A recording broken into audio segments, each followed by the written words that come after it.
Dios quiere que usted tenga en el día de hoy una fe de quilates.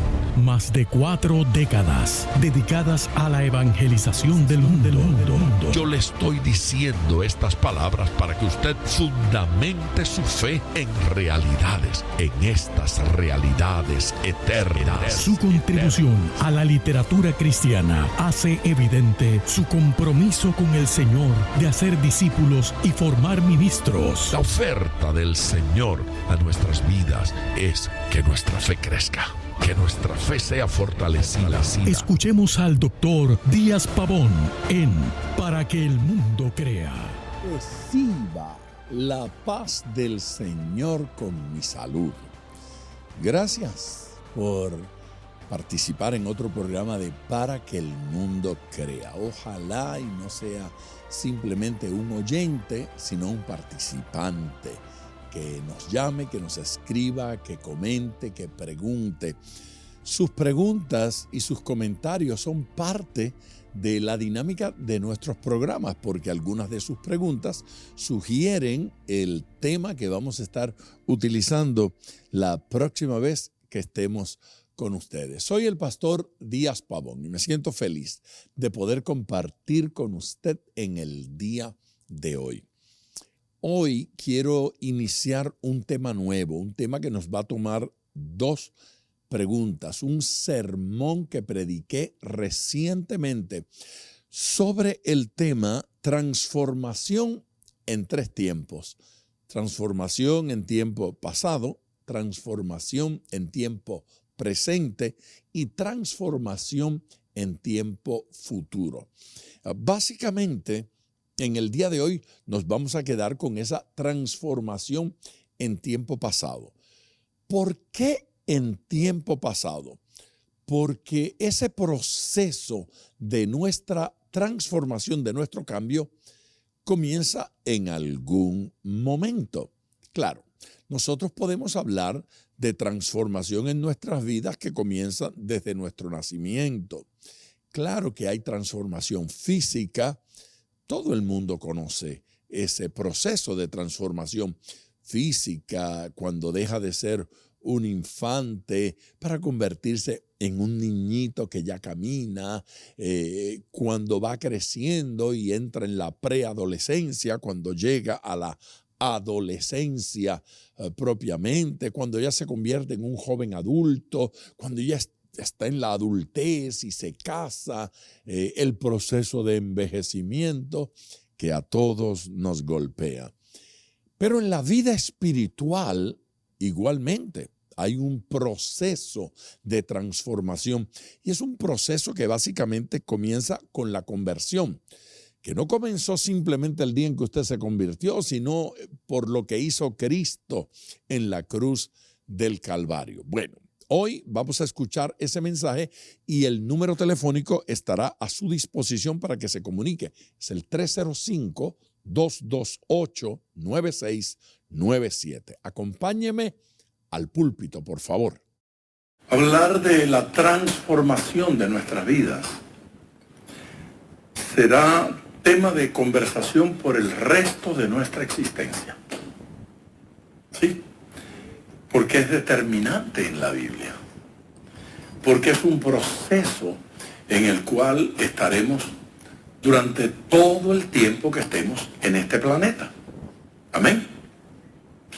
Claro que hay algunas cosas que tal vez debemos reenfocar a la luz de las Escrituras a fin de no decir lo que la Biblia no dice.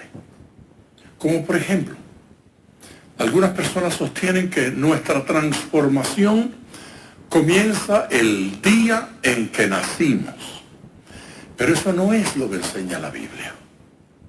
La transformación importante no comienza allí. Comienza después. Ya vamos a ver cuándo. ¿Cuántos quieren saber cuándo? Claro. Y decimos ocasionalmente que el proceso de transformación durará la eternidad. La Biblia tampoco dice eso, que durará la eternidad. Me parece que hoy podemos identificar 3 tiempos en el proceso de transformación en nuestras vidas y vamos a mirarlos. Quiero comenzar leyendo un versículo en el Antiguo Testamento de una figura que todos ustedes conocen. Se llama Saúl. ¿Recuerdan a Saúl? Rey, el primer rey en Israel. En el capítulo 10 del primer libro de Samuel, el versículo 6. Primer libro de Samuel, capítulo 10 y versículo 6. Entonces el Espíritu de Jehová vendrá sobre ti con poder y profetizarás con ellos y serás mudado en otro hombre. Esa expresión debe producir en nosotros algún comentario. Aleluya, amén, o wow. Wow es bueno. Wow es bueno. Y serás mudado en otro hombre. Este interesante versículo ocurre y tal vez provocaría mayor impacto en nosotros si pudiésemos leer todo el contexto, pero es muy amplio. Algún ganado se le había escapado al papá de Saúl y envió a este muchacho a buscarlo por los campos. Ustedes conocen esa historia. Él no lo encuentra, pero alguien le aconseja y le dice: hay un varón de Dios aquí en la vecindad. En aquella época se les llamaba videntes, luego se les llamó profetas, se les llamaba vidente, y el vidente en aquel lugar se llamaba Samuel. Entonces la idea es: ¿por qué no vamos a consultar a Samuel? ¿Por qué no vamos y hablamos con Samuel? De pronto Dios le muestra, le revela alguna cosa. Y conocen ustedes la historia. A Saúl le parece que no podían ir a ver al vidente porque no tenían una ofrenda que darle. Nos hemos comido todo, nuestras alforjas están vacías, no tenemos que llevar, y no es bueno ir a ver al siervo de Dios y no honrarlo con una dádiva. El criado recordó que le quedaba alguna pieza de valor y le dijo: ¿por qué no le entregamos tal cosa? Y dijo él: muy bien, y fueron. En ese contexto Dios le habla a Saúl. Interesante que cuando llega a donde Samuel, el día antes Dios le había hablado a Samuel y le había dicho que este muchacho iba a venir, que este muchacho iba a llegar. No tenía Saúl idea de lo que le iba a suceder en ese encuentro, pero allí él iba a escuchar por primera vez que Dios lo había escogido para ser rey sobre Israel. Él era guapo. La Biblia dice que era alto, esbelto, hermoso, delgado.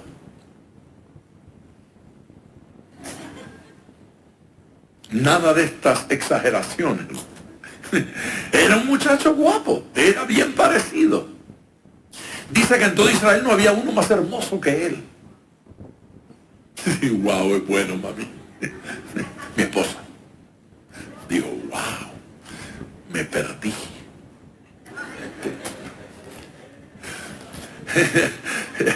Saúl era hermoso, pero nada más que eso. Nada más que eso. Era de esos que andaban impresionados con su hermosura. Estaba enamorado de sí mismo. Pero él sabía que él no tenía las calificaciones para ser rey sobre Israel. Cuando recibió el mensaje, lo dijo: pero si yo soy descendiente de Benjamín, la más pequeña de las tribus, y soy nada, no tengo la capacidad, no desciendo de nadie importante, no soy famoso, ni tengo gran apellido, ¿cómo voy a ser yo rey? Pero a Dios no le preocupó eso, porque Dios tenía un plan con Saúl. Y el plan era transformarlo. ¿Cuál era el plan? Transformarlo. ¿Se da cuenta que cuando Dios escoge, no nos escoge porque tengamos las calificaciones? Nos escoge porque Él es bueno. Nos escoge porque Él está dispuesto a transformarnos. Nos escoge porque Él está dispuesto a cambiarnos.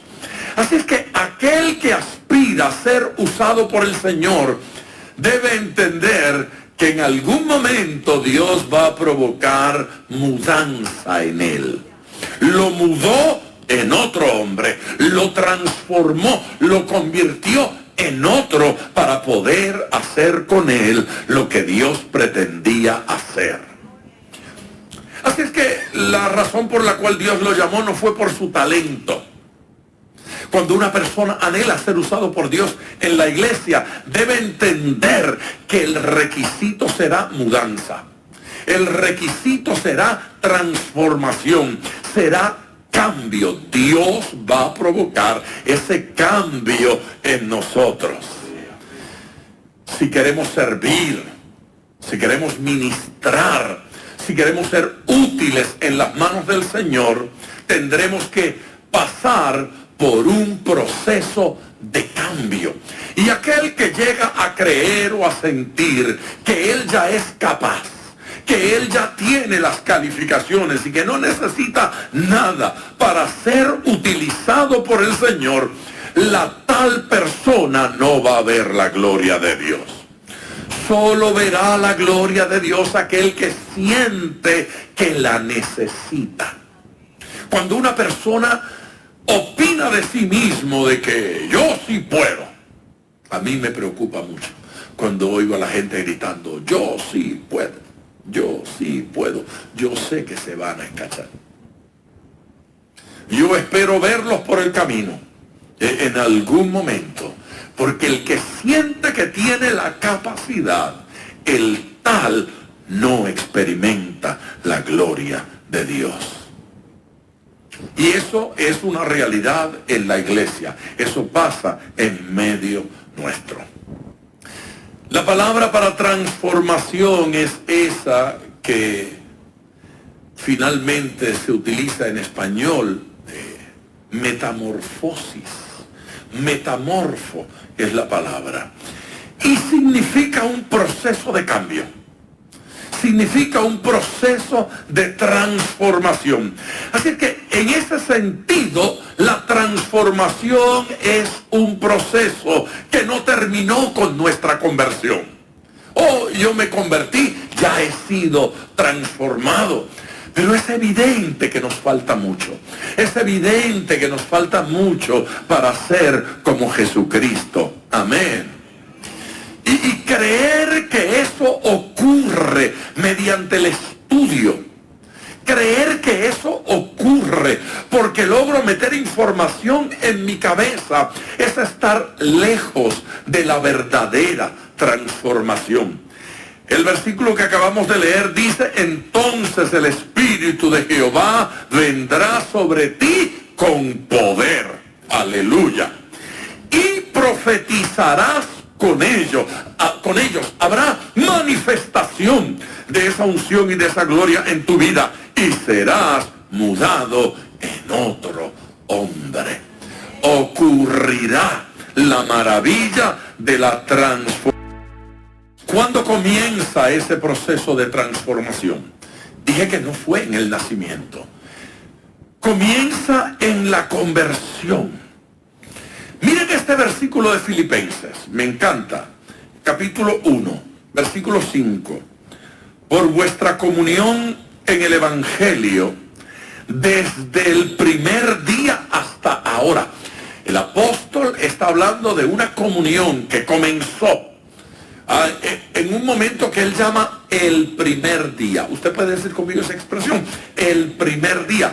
Hubo una cosa a la que Pablo llamó el primer día.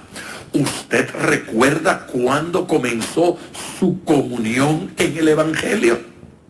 Hubo un primer día Alguien dice, no, yo siempre he estado en comunión. A usted o se le acabó la memoria o no le ha llegado el primer día. Una de dos cosas. Y puede ser que sea un asunto de memoria. Alguien puede decir con toda sinceridad, yo recuerdo una etapa en la que pero no recuerdo cuál fue el primer día. Yo puedo entender eso. Yo puedo entenderlo, pero créame, hubo un primer día. Hubo un día cuando no teníamos comunión con Dios. Hubo un día cuando no vivíamos en la comunión del Evangelio. Y hubo un día cuando entré en genuina y auténtica comunión con Dios. Por vuestra comunión en el Evangelio desde el primer día hasta ahora. Estando persuadido de esto, que el que comenzó en vosotros la buena obra, hay un comienzo. Sí, hubo un día en que Dios comenzó en vosotros la buena obra. Oh, desde la fundación del mundo. Eso no es lo que dice la Biblia. Desde antes de la fundación. Eso no es lo que dice la Biblia. Pablo dijo eso. No.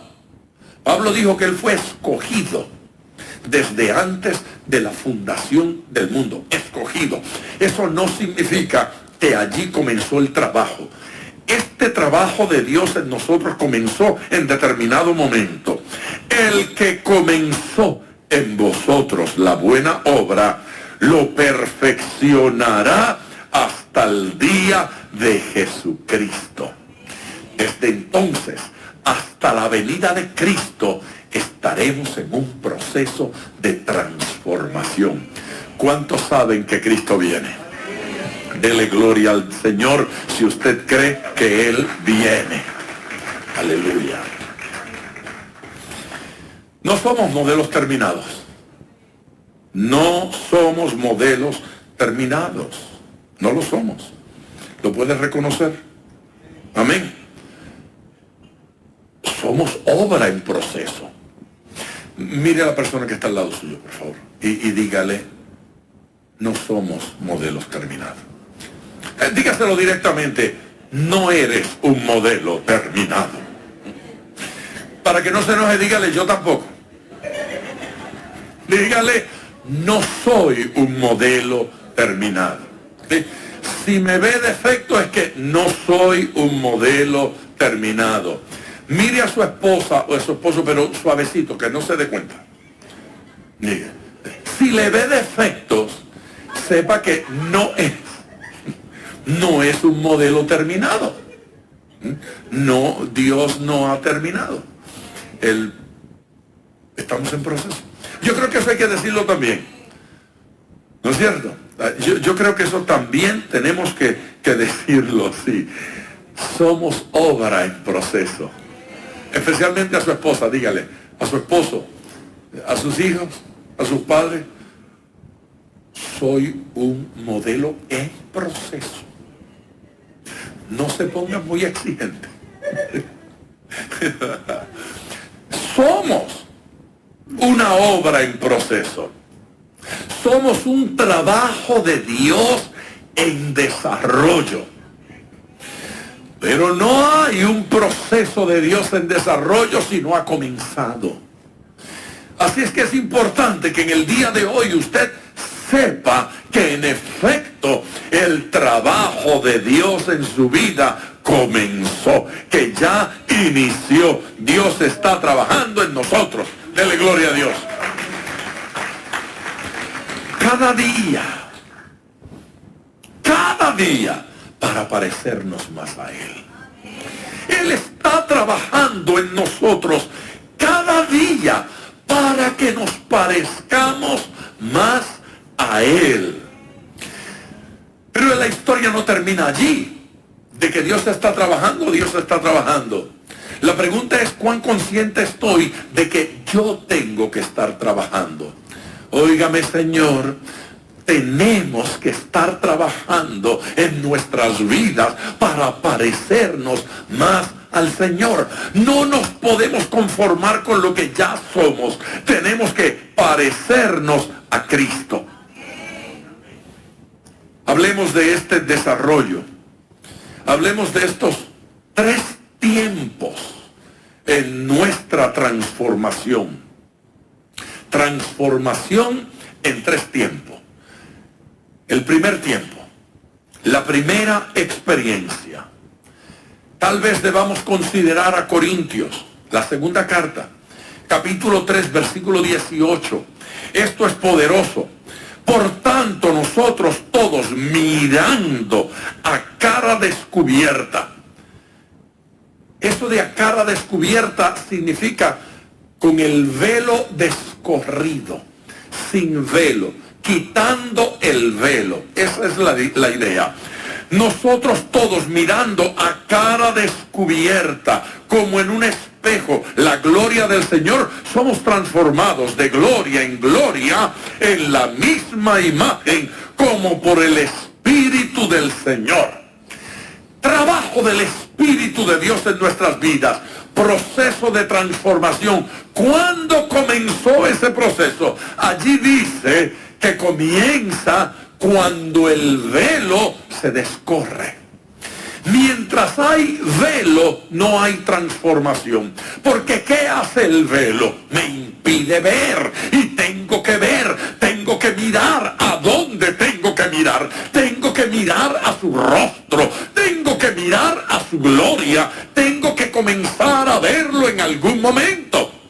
Cuando lo único que veo es a mí mismo, o lo único que veo es a este mundo, y las circunstancias, nada pasa. Hay gente que vive para la novia. ¿Le ofendí?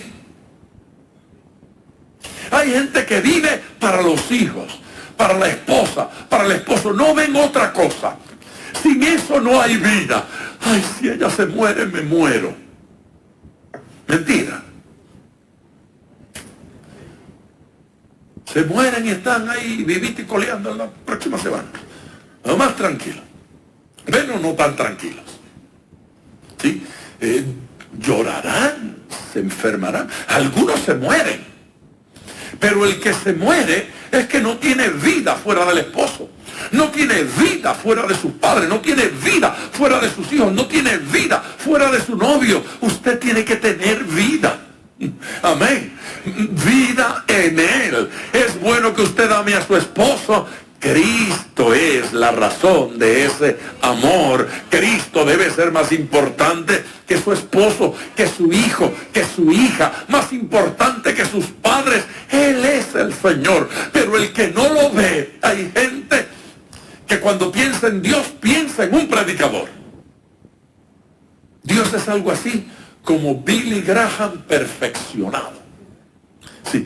Hay gente que piensa en Dios y piensa en religión. Hay gente que piensa en Dios y piensa en alguien muy santo, alguien a quien conoce. Hay gente que por la falta de Dios tienen que buscar un sustituto. Esos son sustitutos. ¿Por qué? Porque no tengo lo auténtico y tengo que recurrir a esto. Estábamos en un culto. Yo estaba sentado junto a Raimundo Jiménez, uno de mis predicadores favoritos de todos los tiempos. Y otra persona predicaba y oraba y sacó una lata de aceite. ¿Sí? Yo no dije un frasquito, yo no dije un pomito, yo dije una lata. Y la gente pasaba al altar y él le derramaba aceite desde la lata. Y se le acabó la lata. Y pidió otra lata. Y siguió ungiendo. Y yo estaba ahí. Que por cierto, me habían regalado un saquito nuevo. Un cantante cristiano, Manuel Román. Manuel me había regalado un saquito nuevo y yo estaba con mi saquito. Y el predicador me dijo, ven acá. Y yo hice, ¿con qué me vas a pagar el saquito? Ni tu unción ni tú. Así que yo nunca pasé a la unción esa del latón de aceite. Porque yo dije, no, a mí no me va a manchar mi trajecito nuevo. Cuando quieran ungir así me avisan y yo vengo con una toga de bautismo para que me unjan. Pero no, el saquito no me lo van a manchar. Así es que yo no pasé.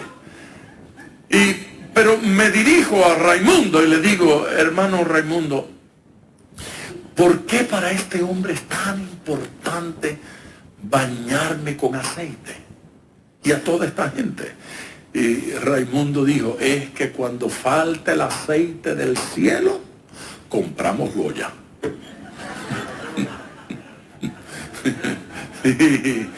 La ausencia de la verdadera unción nos hace recurrir a algunas de estas manipulaciones. Ungir es bíblico, y ungir es bueno, sí, pero el que unge es el Espíritu de Dios, es su presencia, no es el aceite, es la presencia del Señor. No tengo problema en utilizar aceite para la unción. Eso no es lo que estoy diciendo. Lo que estoy diciendo es que estas cosas, la sombra no puede sustituir la esencia. El símbolo no puede sustituir la verdad. Él es la verdad. Aleluya. El Espíritu de Dios. Él es el que unge. Cuando hay ausencia de lo auténtico, buscamos una cosa que sustituya. Y a veces esa ausencia de una relación íntima con Dios la sustituimos acercándonos a alguna persona santa, a alguna persona a la que amamos mucho, a alguna persona que representa a Dios en nuestras vidas. No permita eso. Que esa persona le sea de inspiración para que usted tenga una genuina relación con Dios. Porque de otra forma se convertirá en un crucifijo de esos que la gente lleva colgando del cuello. Sí. Usted cree en Dios y lo sacan. Ay, sí, Diosito lindo. Y lo besan. Esa cosa no es Diosito lindo. Eso es un ídolo inútil, inservible. La cruz de madera no echa fuera demonios. El crucifijo no sana a nadie. La Biblia como libro, usted le puede golpear a la gente todo lo que quiera. Los demonios no salen así. Dios es real y hemos de tener una auténtica relación con Él. Alguien que le dé gloria. Un encuentro con la gloria de Dios cambia la vida. En el caso de Saúl, Saúl fue mudado. ¿Cuántos recuerdan el caso de Saulo de Tarso? ¿No es cierto? Un encuentro con la gloria de Dios cambió su vida y la cambió permanentemente. No volvió a ser el mismo. Dejó de ser Saulo para convertirse en el apóstol Pablo. Dejó de ser perseguidor para convertirse en seguidor de Cristo. Entonces, ¿cuál es la primera etapa, el primer momento de nuestra transformación? La primera transformación se llama conversión y tiene un propósito. El propósito de esa transformación que se llama conversión es que seamos salvos. La primera transformación provoca en nosotros salvación. Dejamos de ser hijo de lo que usted quiera para ser hijo de Dios, hijo del Señor. Aleluya, para tener vida eterna. Alabe al Señor. Alabe al Señor. Un encuentro con la gloria de Dios nos cambia. El caso de Isaías es de considerar. Isaías vio la gloria de Dios. La expresión que salió por su boca fue: ¡ay de mí! Soy muerto. ¿Por qué? Porque reconoció que tenía labios inmundos. Decía cositas que no se debían decir. Y que era parte de una comunidad de gente de labios inmundos. ¡Ay de mí! Dijo: soy muerto. Hoy no podemos considerar toda esa historia. Pero esa historia termina con un ángel, con un carbón encendido en unas tenazas, pasándolo por la boca de él y dice que fue limpiada su culpa, que fue quitado su pecado. Un encuentro con la gloria de Dios provocó un cambio dramático en la vida del profeta Isaías. ¿Cómo comenzó esto? Reconociendo que tenía necesidad, reconociendo que no calificaba. El que piensa que califica no llega, pero el que sabe que no califica depende de la gracia y de la misericordia de Dios. Así se provoca la salvación. Bata esas palmas y dele gloria al Señor. Un encuentro con la gloria de Dios provoca el nuevo nacimiento. Y nadie sigue siendo igual. Nadie sigue siendo el mismo. Fíjese bien. Hace unos años trajeron a nuestro programa de televisión a un hombre llamado Humberto. Este señor, yo debía entrevistarlo en el programa. Así es que él debía compartirme algo sobre su vida, y allí descubrimos que este caballero había sido el empleado de uno de estos grandes narcotraficantes y que él había sido su sicario, su gatillero, el instrumento para ir a asesinar gente. Y eso me preocupó. Ahí estaba este señor que tenía sobre sus costillas no sé cuántos asesinatos. Y mientras él compartía, hacía su explicación, yo decía, qué loco me han traído aquí y yo lo he permitido. Ahí estaba explicando. Tenía en sus manos la evidencia de la sentencia de muerte. Aquí, en Estados Unidos. Y luego fue indultado y perdonado y todo una actividad del Espíritu Santo provocando cambios y milagros. El hombre se había convertido al Señor. Le había entregado la vida al Señor. Después de que lo habían intentado asesinar y lo habían dejado por muerto. La estrategia que su jefa utilizó para matarlo fue: necesito que me entrenes un par de otros gatilleros. Los vas a entrenar para que ellos hagan el trabajo que tú haces aquí, que ellos lo hagan en otros lugares. Muy bien. Y se dio a la tarea de entrenarlo sin saber que estaba entrenando su asesino. Y la graduación fue intentar matarlo a él. Y lo tiraron en un canal y lo dieron por muerto. Pero evidentemente no murió porque yo lo entrevisté años más tarde. Hoy es un pastor. Hoy es un predicador de este evangelio.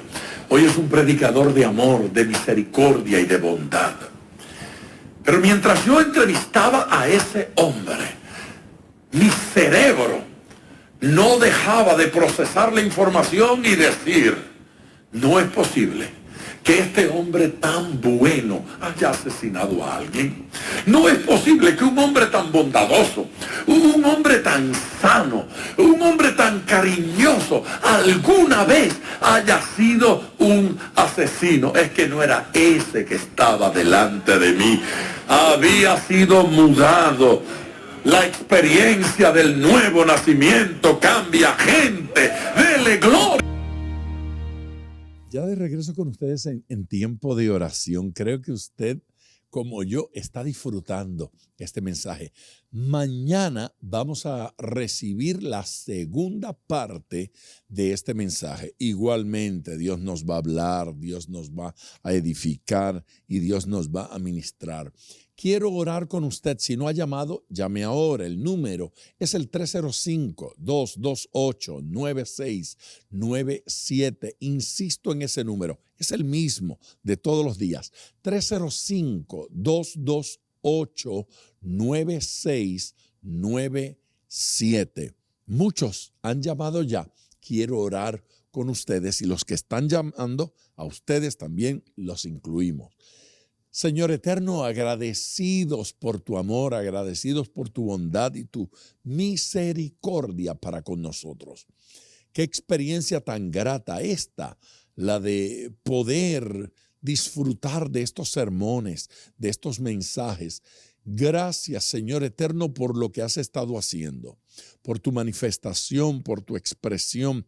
Gracias, Señor, por las vidas que testifican el cambio que se opera en ellos en la medida en que van escuchando tu palabra. Que este mensaje transforme corazones. Oro, Señor, para que esta palabra penetre lo más profundo del corazón y la conciencia de la mente. Señor Jesús, que ocurran conversiones, gente que nazca de nuevo, gente que te conozca y te experimente, gente que llegue a sentir tu presencia en lo más profundo de su ser. En el nombre de Jesús. Amén.